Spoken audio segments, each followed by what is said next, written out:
Yo, what's going on, guys? It's Tyler here, and we're back with my second mock draft on this channel. We're doing another one. This is an early December mock draft, like, I don't know, just over halfway through the season, and the college football season is just wrapping up. We just got some bowl games left, so let's get into the mock draft.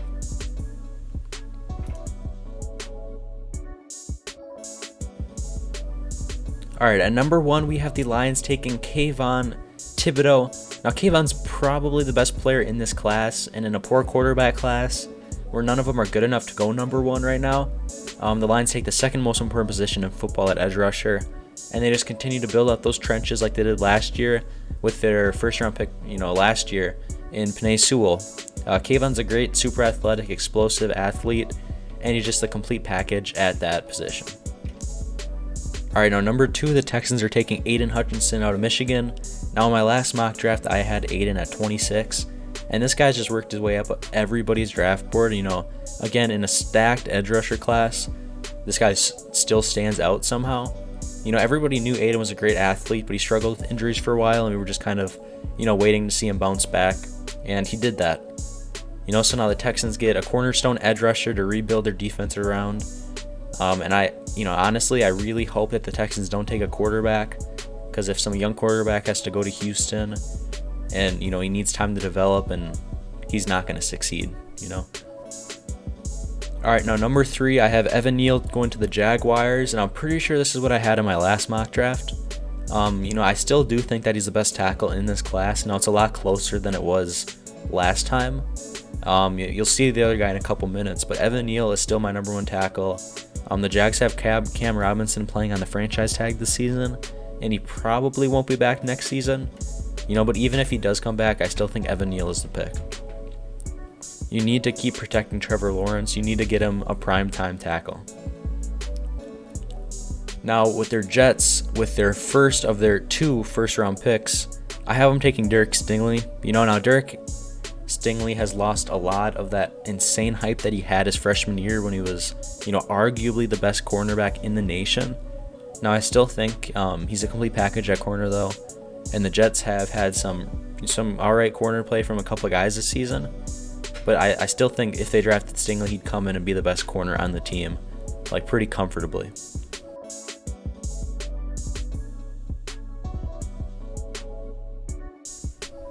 Alright, number 5, I have him going George Karlaftis, back-to-back picks for the Jets, and once again, I have him building up that defense.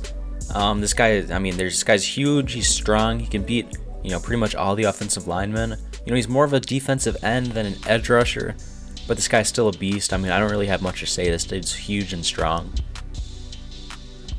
Next up, we got Ika Mikwanu to the Giants. This was the other tackle I was talking about with Evan Neal. It's really close. Ekam's more of just this mauler dude. He's huge, he's strong. And, if the Giants pick him, he's going to help Saquon, get into that second level and just help protect Daniel Jones. And then I have DeMarvin Leal. This is their pick from the Bears in the Justin Fields trade last year. It says defensive lineman because this dude can pretty much play anywhere on the line. He's so versatile, and he's just so athletic. He can make anything work. Now I do have the Giants passing on a quarterback here. I think that you might as well just give Daniel Jones another shot. There's really not any stud quarterback in this draft class, so you might as well just wait another season for one to show up, because next year you got Bryce Young and you got, probably CJ Stroud. So yeah, just hold off a year, build up the trenches, get a really good tackle for your future quarterback, or maybe Daniel Jones, and then just go get a stud defensive lineman. Next at 8, I got Kyle Hamilton going to the Eagles. Now, as much as the Eagles could use a safety, I want Hamilton because of how good he is. You can play him at safety, you can play him at Sam, at Mike, at Will, you can play him in the nickel. This guy's so versatile, and he'd be a really fun piece for, just the Eagles to move around and do whatever they want with him, and he'd be good at, whatever they want to try with him.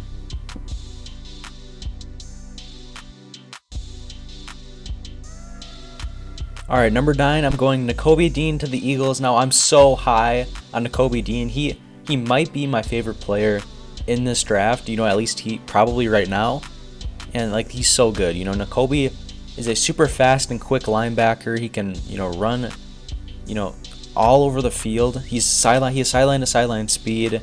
He can cover phenomenally. He can even stop the run. I mean, he can cover tight ends and running backs because he's just so quick. He can thump the running lanes. He's so good. And in the direction that football is going, where you need sideline to sideline speed at linebacker, I mean, Nakobe Dean literally checks every single box that you want. I mean, he fits the profile perfectly. Yeah, Nakobe Dean, he's a superstar. All right, now at number 10, I have the Panthers taking Malik Willis, so the first quarterback off the board. I still do think Malik has the most potential in the NFL of all the quarterbacks in this class. And even though he hasn't broke out like, let's be honest, we all expected him to and kind of all wanted him to this season, at least he didn't fall to be like undraftable like Spencer Rattler did. Malik Willis, he does remind me a lot of Cam Newton, and it would be fun seeing him, run that Carolina offense with the help of McCaffrey, DJ Moore, Robbie Anderson, Terrace Marshall. Maybe they can even draft the tight end later in the draft. I think it's a really fun pick for the Panthers. Falcons are going to draft a quarterback in 2023, and they're just going to wait out one more season with Matt Ryan. So I have him taking Jordan Davis here at 11. If you don't know who Jordan Davis is, this is him. Now the guy on the right is a big dude, and the guy on the left is Jordan Davis. That's literally all I have to say. All right, number 12, Kaiir Elam to the Vikings. Somehow the Vikings need a quarterback every single season. I mean, Kaiir Elam's great though. He just struggled with injuries this year, but I still do think that he's better than a lot of the competition. He's a great quarterback in every single way.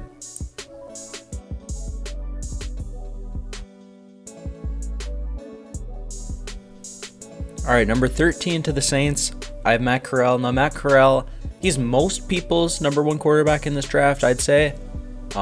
He's got a great arm, nice mobility, make all the throws at all the angles. He can, push the ball down the field. It'd just be a nice replacement for Jameis Winston. Maybe they do stick with Jameis Winston and take a wide receiver here.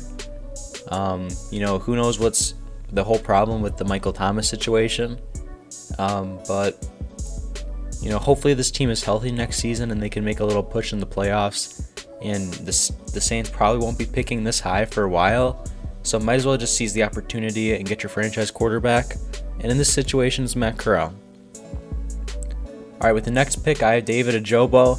Now, he wasn't in my last mock draft, but watching a lot of Michigan games, just to watch Aiden Hutchinson, David Ojabo is a standout, lined up with Aiden Hutchinson on the edge.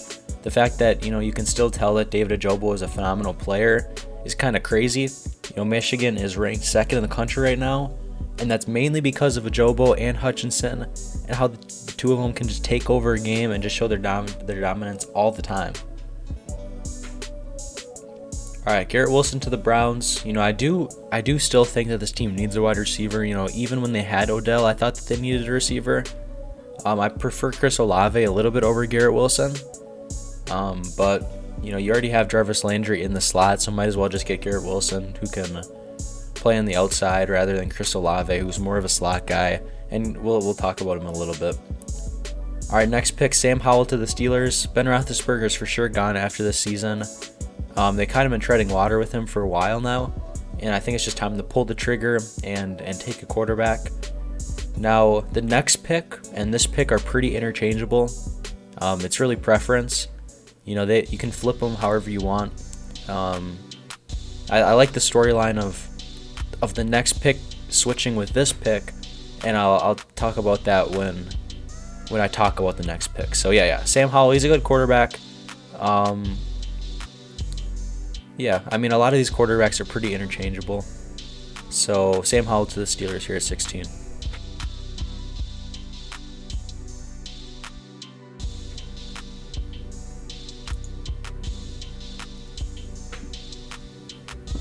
All right, I have Kenny Pickett going here, 17 to the Broncos. Now, as much fun as it would be to see Kenny Pickett go from Pittsburgh to the Pittsburgh Steelers, I had the Pittsburgh Steelers taking Sam Howell at 16. So Pickett falls here to 17 to the Broncos. Now, for a couple weeks, like the first couple weeks of the season, Teddy Bridgewater is playing good football, but he's kind of fell back down to earth. I really think this Broncos team just needs a fresh restart at quarterback. They got a lot of talent. They have a pretty good team. But they've just been struggling to find a good replacement for Peyton Manning, and that was like 7-8 years ago now. So Kenny Pickett, he isn't as agile or doesn't have as good of his arm as like Malik Willis or Matt Corral, but Pickett might have the best accuracy in the class, and he's been playing probably the best football of all the quarterbacks in this class. So this guy has worked his way up the boards a lot too. All right, Tyler Linderbaum, 18 to the Raiders. He's the best center in the nation. This is kind of an easy choice for the Raiders. I mean, Tyler Linderbaum's a monster.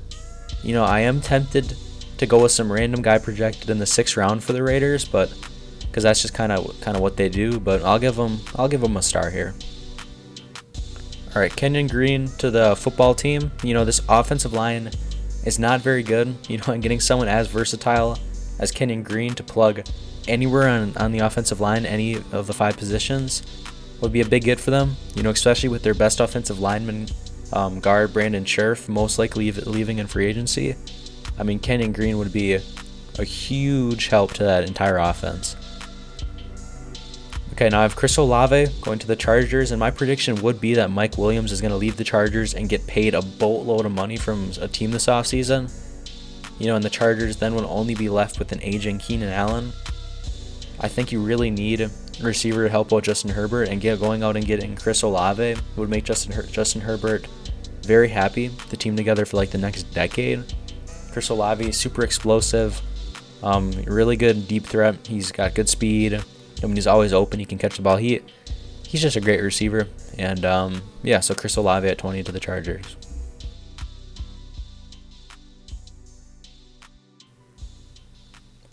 All right, at 21, I have the Dolphins going Charles Cross. Now I think the Dolphins are in a really, really tough spot, like where their team's at the moment.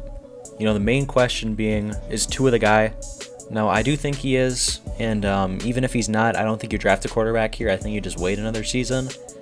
So I went with the offensive tackle just to help out Tua. This offensive line is pretty awful, and you could replace every single position on this offensive line. So I just said, hey, I'm going to go out and take the best offensive lineman available, and I think that's Charles Cross, so that's why I got Charles Cross at 21 to the Dolphins. 22, so the Bills have struggled big time this year. I would have thought that they would be the best team in the AFC by a mile, and getting a guard in the 1st round might not be the big impact play to put the Bills over the edge, but I think Darian Kinnard is just a really good player at a big time position of need for the Bills. You gotta build up that offensive line, and I think Darian Kinnard's a good spot to do it. I got Ahmad Gardner going to the Lions, so this is a spot for a quarterback if the Lions want to take one. I think you don't draft one at 1, and if you're going to take a quarterback, you take one here instead of at the top of the 2nd round, just so you get that 5th-year option on him. And I have him passing on a quarterback. I think the quarterbacks available aren't going to be your franchise quarterbacks. So I think they're just going to wait a year and draft one next year, because they're probably going to be pretty awful next year too. Just draft the big-time corner, Ahmad Gardner. Now, a lot of people are super high on him, and they have him going top 10, and I think he's a really good player. I don't think his range is top 10 right now, but I still think he's really good. And the second year just needs a lot of work, and hopefully Jeff Okudah can bounce back next season. And then you got a really good pairing at corner with Ahmad Gardner and Jeff Okudah. Now, the Bengals really need offensive line, and they passed on Penei Sewell last year, and they took Jamar Chase instead, which seems like it worked out fine. Jamar Chase, he's a monster. But you need to protect Joe Burrow, and that really kind of has to be your number one priority this offseason. And again, I think you just look at all the offensive linemen available and take the best one. And I prefer Nicholas Petit-Frere over Trevor Penning right now. So Nicholas Petit-Frere to the Bengals. Protect Joe Burrow. You need to do it.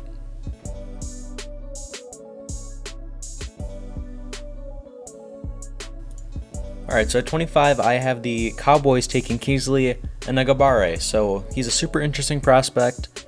I feel like it's kind of hit or miss with people. People either are super high on him, or they just, they I don't want to say they barely know him, but they don't think that he's a phenomenal player, right? So it makes a lot of sense for the Cowboys to go with edge rusher here and help with the defense. Even though, their defense is playing the best football right now that they have in like a long time, I still think that, they need edge help.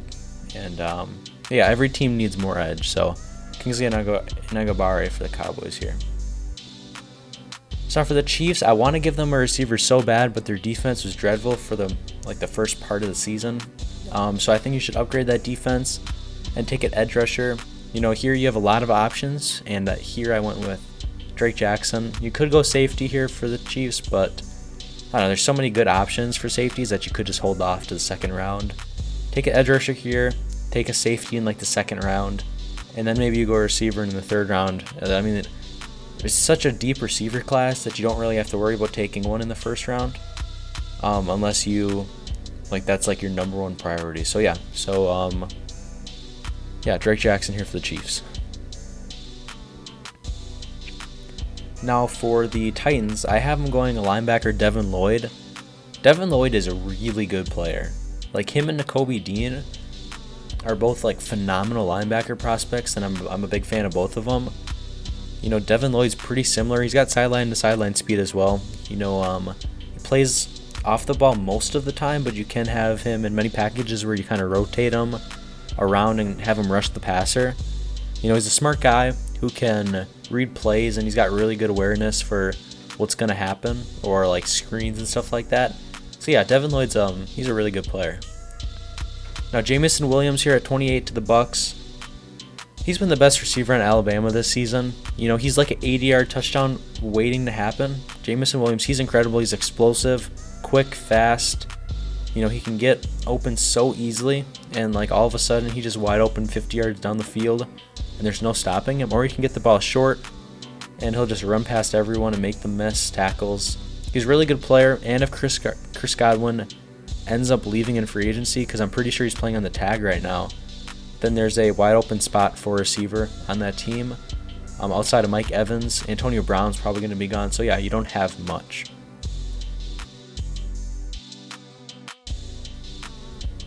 All right, so for the Patriots, I have them taking Andrew Booth Jr. now. I think that for the Patriots, there's two options of what they're going to do here. I think they either go cornerback or they go wide receiver. And the fact that Andrew Booth is still here, I kind of feel bad because this guy's so good. There's no way he's falling in 29. I just couldn't find a spot for him. He plays super tight coverage. He never gives an inch of space. He's just a really good open field tackler. And he really misses tackling in the open field. He's a good cornerback. Patriots get a pretty solid Stephon Gilmore replacement. Like I said, I think he's going to go way before 29, but that's just kind of how the board fell out for this one. So, Andrew Booth 29 to the Patriots. Now 30 to the Packers, I have Treylon Burks, wide receiver out of Arkansas. So Treylon Burks, he's 6'3", 225, and might be one of the fastest players in this class. His size allows him to high point the football, constantly and consistently. And it's hard to tackle him because he's so big, strong, fast. Arkansas even used him in trick plays and design plays. They even give him handoffs. Matt LaFleur would be super stoked and would have a ton of fun making plays for him. And Jordan Love would be very happy to just chuck the ball up to Treylon Burks whenever he can. All right, so I have the Ravens going edge rusher Jermaine Johnson. They go edge rushers back-to-back years, and Jermaine has certainly earned a spot in the first round. The Ravens don't usually go edge rushers because they can just, draft one in the later rounds and develop them into a star, but they don't have much on the edge right now. And I think that going Jermaine Johnson would make a lot of sense. Even though Odafe Owa is playing really good football at the moment and he's a rookie, you need more than one edge rusher. And you can never have enough edge rushers. So I'm going to go Jermaine Johnson here at 31 to the Ravens. And on the last pick in the first round to the Cardinals, I got him going Roger McCreary. He's just a really good cornerback, and he's jumped up a ton of boards recently. The Cardinals really need a cornerback, and I'd be pretty surprised if they don't end up going with a cornerback in the draft in the first round, because that's kind of the only gaping hole on this roster. I think McCreary is a really fun player. He's long, athletic, he's a tough cornerback, and he's got the potential to be a really good man corner. I think that this is a big time pickup for the Cardinals, and I think that their defense gets a lot better if they have like a lockdown man corner to go up against the other team's best wide receiver. I think that makes the Cardinals defense pretty scary. Thanks for watching the video, guys. This was a fun mock draft to do. If you guys want to see more mock drafts like this, then hit the like button. Tell me in the comments that you want to see more of this stuff. Subscribe, obviously, that helps out a lot. Helps more people see this, my videos, really. And yeah, tell me in the comments what you would change if you liked your team's pick. See you guys later.